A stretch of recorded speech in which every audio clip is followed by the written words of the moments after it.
आप सभी का स्वागत है। मैं हूं डॉक्टर सीमा परिहार और यह है आज के मुख्य समाचार। हरियाणा में जीत का अपना ही रिकॉर्ड। राहुल की बात न मानकर हुड्डा ने गंवाया सीएम बनने का मौका।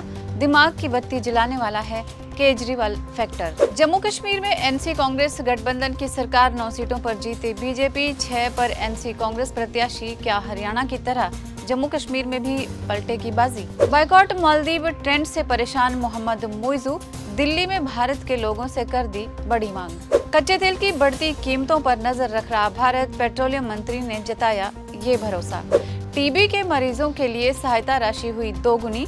अब हर माह मिलेंगे इतने रुपए। रेल कर्मचारियों को बोनस। कृषि योजनाओं को मंजूरी। 5 भाषाओं पर ऐलान। मोदी कैबिनेट के बड़े फैसले। भारत और फ्रांस मिलकर बनाएंगे एरोनॉटिक्स क्लस्टर। फ्रांसीसी राजदूत बोले केवल रणनीतिक नहीं है दोनों देशों की साझेदारी।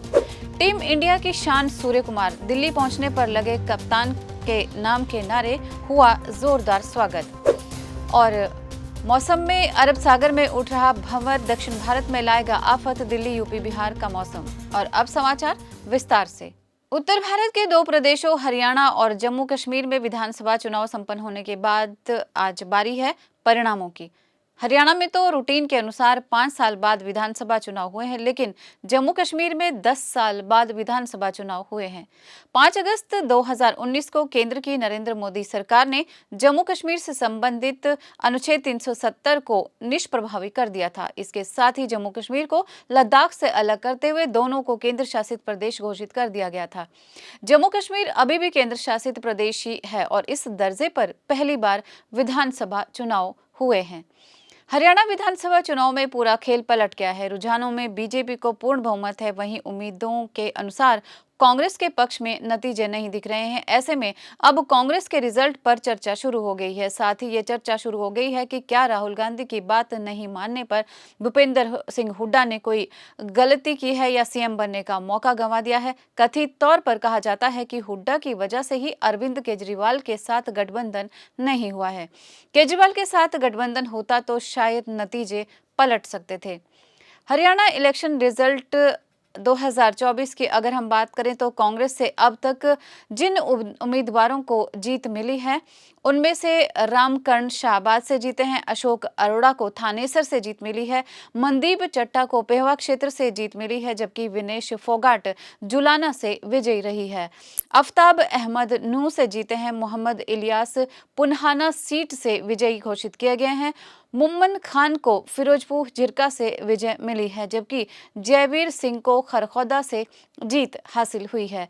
उधर बात करें महावीर गुप्ता की तो उन्हें जींद से जीत मिली है। विनोद भयाना को हांसी से, शैली चौधरी को नारायणगढ़ की सीट से जोरदार विजय हासिल हुई है। बात करें जम्मू कश्मीर इलेक्शन विधानसभा चुनाव रिजल्ट की तो जम्मू कश्मीर विधानसभा चुनाव की काउंटिंग होने के कुछ ही घंटों में तस्वीरें साफ होने लगी थी। कांग्रेस नेशनल कॉन्फ्रेंस गठबंधन, भारतीय जनता पार्टी यानी कि भाजपा और पीपुल्स डेमोक्रेटिक पार्टी पीडीपी के शीर्ष नेताओं ने केंद्र शासित प्रदेश में अगली सरकार बनाने का विश्वास जताया है। कांग्रेस और नेशनल कांग्रेस यानी कि एनसी ने चुनाव पूर्व गठबंधन किया था। गठबंधन ने दावा किया है कि वे अपने दम पर 90 सदस्यीय सदन में 40 का जादुई आंकड़ा पार कर लेंगे। वहीं भाजपा निर्दलीय उम्मीदवारों पर निर्भर है और पीडीपी ने कहा है कि उसके समर्थन के बिना जम्मू कश्मीर में कोई धर्मनिरपेक्ष सरकार संभव ही नहीं हो सकती है। जम्मू कश्मीर में मतगणना के लिए भारी सुरक्षा व्यवस्था भी की गई थी। वर्ष 2019 में अनुच्छेद 370 हटाए जाने के बाद जम्मू कश्मीर में ये पहला विधानसभा चुनाव है।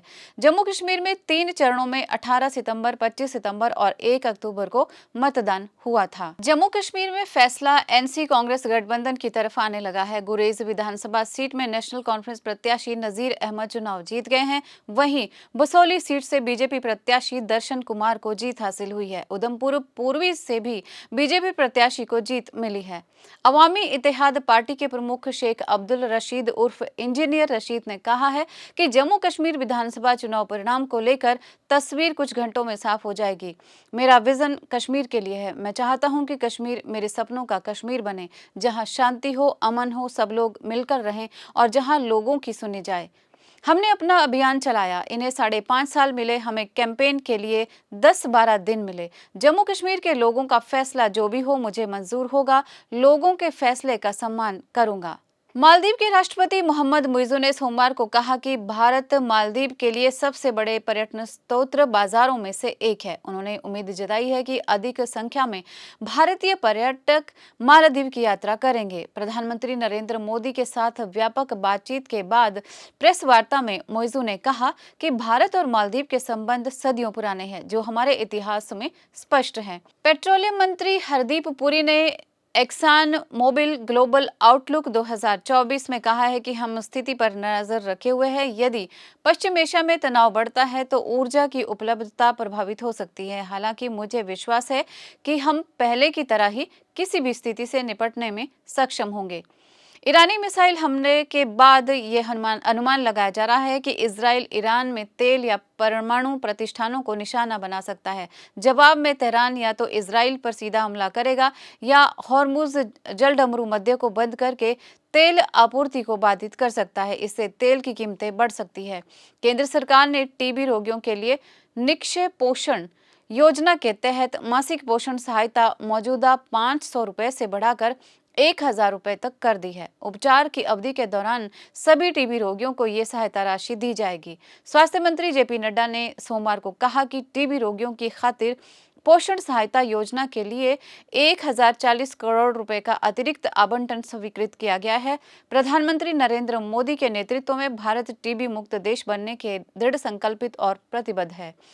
केंद्र सरकार ने प्रधानमंत्री मोदी की अध्यक्षता में कैबिनेट की बैठक में कई अहम फैसले लिए हैं। इसमें एक प्रमुख फैसले के तहत रेलवे कर्मचारियों को आने वाले त्योहारों के पहले 78 दिनों का बोनस भी दिया जाएगा। इस पर कुल 2,028 करोड़ रुपए खर्च होंगे। इसका फायदा 11,72,240 कर्मचारियों को मिलेगा। बैठक के बाद फैसलों की जानकारी देते हुए रेल मंत्री अश्वनी वैष्णव ने बताया कि रेलवे में अभी 13 लाख से भी अधिक कर्मचारी है। इनमें लगभग 1,59,000 कर्मचारियों ने पिछले वित्त वर्ष में ज्वाइन किया है। उन्होंने बताया कि प्रत्येक पात्र कर्मचारी को 78 दिनों के लिए अधिकतम 17,951 रुपए मिलेंगे।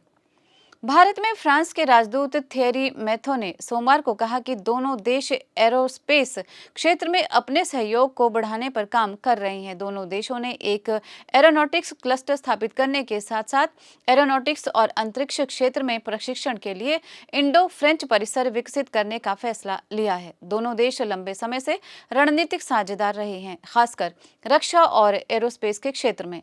फ्रेंच एरोस्पेस इंडस्ट्रीज एसोसिएशन द्वारा आयोजित सम्मेलन को संबोधित करते हुए थियरी मैथो ने कहा कि फ्रांस से भारत को होने वाला 55% निर्यात वैमानिकी क्षेत्र में है। 2024 की पहली छमाही में फ्रांसीसी एरोस्पेस कंपनियों का भारत में निर्यात 2.7 अरब यूरो रहा है। बात करें स्पोर्ट्स की यानी कि खेल जगत की, तो भारतीय टीम ने बांग्लादेश को पहले T20 मैच में हरा दिया था। इसी के साथ भारत ने 3 मैचों की सीरीज में 1-0 की बढ़त ले ली है। अब दोनों टीमों दिल्ली के अरुण जेटली स्टेडियम में आमने सामने होंगी। दूसरा मैच मंगलवार को यानी कि आज खेला जा रहा है, जिसके लिए टीम इंडिया यहां पहुंच गई है। राजधानी पहुंचने पर टीम इंडिया का जोरदार स्वागत भी हुआ है और कप्तान सूर्य कुमार यादव के नाम के नारे भी लगे। T20 वर्ल्ड कप 2024 में मिली खिताबी जीत के बाद रोहित शर्मा ने इस फॉर्मेट को अलविदा कह दिया था। इसके बाद सूर्य कुमार यादव को भारत की T20 टीम का कप्तान नियुक्त किया गया है। सूर्य कुमार के फुल टाइम कप्तान बनने के बाद उनकी ये दूसरी सीरीज है। बात करें मौसम की, तो मौसम विभाग के अनुसार दिल्ली का मौसम साफ रहेगा।